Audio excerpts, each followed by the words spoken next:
तो भाई आज मैं इस वीडियो में एसक्यूएल के जो न्यू स्टूडेंट हैं उन बच्चों को ये बताने वाला हूं कि एसक्यूएल का जब वो बच्चे एग्जाम देंगे, एग्जाम में क्वेश्चंस वगैरह आएंगे तो भाई उन्हें क्वेश्चंस का आंसर जो है वो कैसे लिखना है। अब ये चीज भाई मैं इतनी जल्दी आप लोगों को इसलिए बता रहा हूं ताकि भाई जब आप अपनी पढ़ाई अभी स्टार्ट करोगे तो आप लोग उसी हिसाब से प्रिपेयर होके चलो। अभी से ही आपकी प्रिपरेशन भी उसी हिसाब से होनी चाहिए। इस वजह से ये चीज मैं आप लोगों को इतनी जल्दी समझा रहा हूं, अदरवाइज ये चीज एग्जाम के टाइम पे समझाई जाती है।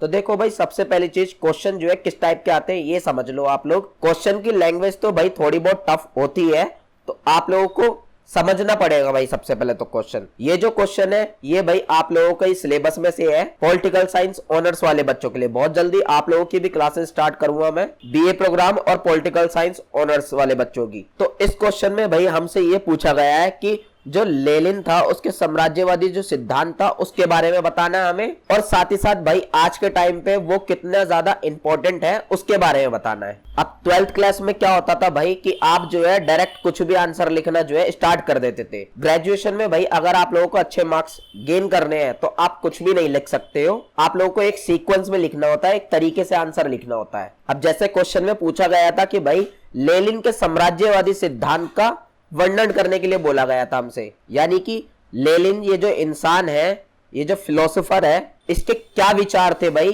क्या व्यूज थे साम्राज्यवाद के ऊपर, ये बताना है। क्वेश्चन में ये पूछा गया हमसे। तो सबसे पहले भाई हमें इसी चीज को जो है एक्सप्लेन करना होता है एक तरीके से इंट्रोडक्शन के रूप में। जैसे कि मैंने यहाँ पे कर रखा है भाई आंसर के तौर पे साम्राज्यवाद का जो मतलब होता है वो एक्सप्लेन कर रखा है। ज्यादा बड़ा एक्सप्लेन नहीं करा, छोटा ही आप लोगों को एक्सप्लेन करना है, यानी कि 7-8 लाइन में मान के चलिए आप इतना एक्सप्लेन कर सकते हो इंट्रोडक्शन। फिर भाई आप लोगों को उस चीज के बारे में व्यूज देने होते हैं, फिलोसोफर्स के क्या व्यूज है या विचारक आप बोल सकते हो हिंदी में, उनके जो व्यूज होते हैं उस चीज के, उस टॉपिक के ऊपर वो देने होते हैं। सिंपली परिभाषा लिखना बहुत जरूरी है। अगर ये चीज अगर आप नहीं लिखोगे तो भाई आप लोगों को नंबर जो है अच्छे नहीं मिलेंगे। तो मिनिमम 3 परिभाषाएं तो आप लोगों को एग्जाम में लिखनी होंगी। जैसे कि भाई मैंने 4 डेफिनेशंस जो है यहाँ पे लिखी है, तो यहां तक ये समझ लो अभी तक हमारा जो था इंट्रोडक्शन था। अब इसके बाद भाई आप लोगों को जो है अपना मेन आंसर स्टार्ट करना है जो आप लोगों से पूछा गया था क्वेश्चन में। क्वेश्चन में यही पूछा गया था कि लेनिन के जो साम्राज्यवादी विचार थे वो आप लोगों को एक्सप्लेन करना है। तो भाई इस चीज को मैंने जो है पॉइंट वाइज हर चीज एक्सप्लेन करी है, आप लोग भी इसी तरीके से एक्सप्लेन कर सकते हो।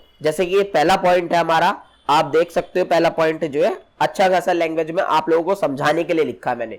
बट जब आप एग्जाम में लिखोगे तो आप लोगों को इतना सा नहीं लिखना, आपको कम से कम एक पॉइंट अगर आप लिखोगे तो भाई 7 से 8 लाइन के अंदर जो है लिखना एक पॉइंट को। या आप लोगों की 12th क्लास नहीं है कि आप 2-3 लाइन में जो है लिख के छोड़ दोगे एक पॉइंट को, नहीं भाई, आप लोगों को एक पॉइंट को मिनिमम 6 से 7 लाइन में जो है एक्सप्लेन करना ही करना है। मैंने छोटा इसलिए लिख रखा है क्योंकि भाई मुझे आप लोगों को समझाना है ये चीज। तो इसी तरीके से जो है आप लोगों को सारे पॉइंट जो है एक्सप्लेन कर देने हैं, कम से कम 6 से 7 लाइन में मिनिमम आप मान के चलिए, और ज्यादा में आप कितने भी लाइन में जो है हर पॉइंट को एक्सप्लेन कर सकते हो।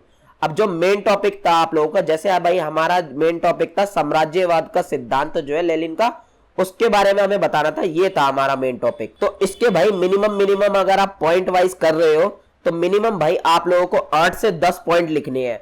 अगर आप छोटे पॉइंट लिख रहे हो तो भाई आप 10 से 12 पॉइंट मान के चलिए, और अगर जिस तरीके से मैं पॉइंट बता रहा हूं कम से कम 7 से 8 लाइन में, तो भाई आप लोगों को 8 से 10 पॉइंट जो है मिनिमम लिखने ही लिखने हैं। फिर उसके बाद भाई क्वेश्चन में हमसे ये पूछा गया था कि आज के टाइम पे साम्राज्यवाद का महत्व क्या है, साम्राज्यवाद की प्रासंगिकता क्या है या इंपॉर्टेंस आप बोल सकते हो। फिर आप लोगों को इस तरीके से ये चीज एक्सप्लेन करनी होती है। ये चीज आप लोगों को ज्यादा बड़ी एक्सप्लेन नहीं करनी, इसके आप 5 से 6 पॉइंट जो है लिख सकते हो, क्योंकि मेन चीज क्या थी आप लोगों को समझ में आ गया होगा, साम्राज्यवाद का जो लेनिन वाला सिद्धांत था वो मेन चीज थी। तो देख सकते हो भाई मैंने भी इसे भी पॉइंट में एक्सप्लेन करा और मैंने भी जो है इसके 5 पॉइंट जो है दिए हैं। अब लास्ट में भाई आप लोगों को जो है उसकी कुछ आलोचनाएं करनी है, इंग्लिश में क्रिटिसिज्म कहते हैं इसे, तो वो आप कर सकते हो आंसर में, या महत्व बता सकते हो लास्ट में। और ये सब भी अगर मान लो क्वेश्चन से रिलेटेड नहीं है तो भाई सिंपली जो है आप कुछ लाइनों के अंदर 5 से 6 लाइनों के अंदर जो है निष्कर्ष लिख सकते हो, जिसे आप एक्सट्रैक्ट भी बोलते हो। तो आई होप आप लोगों को सिंपली जो है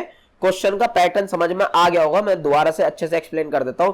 देखो भाई, सबसे पहले आप लोगों को इंट्रोडक्शन लिखना है, फिर उसके बाद भाई आप लोगों को विचारकों के जो व्यूज होते हैं, फिलोसोफर के जो व्यूज होते हैं, विचार होते हैं, 3 से 4 फिलोसोफर्स के देने ही देने हैं। उसके बाद भाई हम अपने जो है क्वेश्चन के मेन कोर पे आते हैं, जो मेन टॉपिक होता है उसको एक्सप्लेन करते हैं। पॉइंट वाइज करना, पॉइंट वाइज कर दो। अगर आप लोगों को पॉइंट वाइज एक्सप्लेन करने की आदत नहीं है, पैराग्राफ वाइज एक्सप्लेन करने की आदत है, तो आप वो भी कर सकते हो। फिर उसके बाद जो भाई सेकंड पार्ट होता है आप लोगों का क्वेश्चन का, उसे एक्सप्लेन करना होता है। और लास्ट में भाई या तो फिर आप क्रिटिसिज्म कर सकते हो, आलोचना कर सकते हो, या महत्व वगैरह, इंपॉर्टेंस वगैरह बता सकते हो।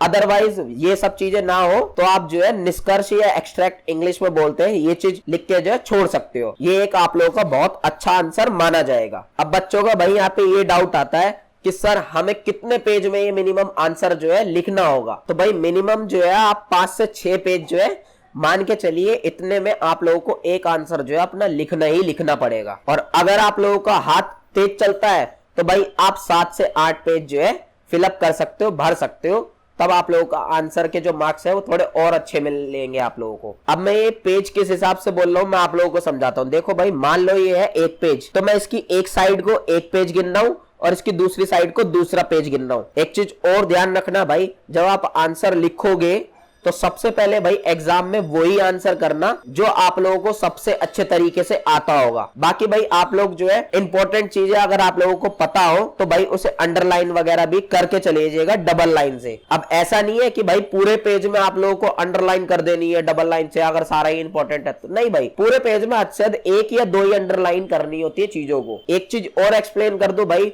जो आप लोग पॉइंट वगैरह लिखोगे इन्हें भाई ब्लैक पेन से लिखकर अंडरलाइन कर सकते हो डबल लाइन से, अदरवाइज ब्लू पेन से ही लिख के अंडरलाइन कर देना, कोई दिक्कत नहीं है। तो मैं सजेस्ट करूंगा जो बच्चा पॉइंट वाइज शुरू से करता है वो पॉइंट वाइज ही करे, और जो बच्चा पैराग्राफ वाइज करता हुआ आया वो पैराग्राफ वाइज ही करे।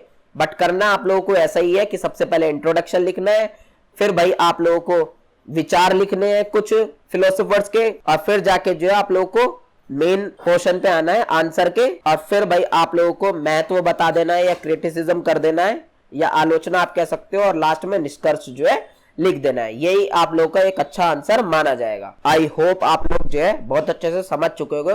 कोई डाउट हो किसी भी चीज से रिगार्डिंग तो भाई नीचे कमेंट बॉक्स में बता दीजिएगा, या हमारा टेलीग्राम ग्रुप या व्हाट्सएप चैनल जरूर ज्वाइन कर लीजिएगा, उसका भी लिंक नीचे डिस्क्रिप्शन में मिल जाएगा। मिलते हैं नेक्स्ट वीडियो में।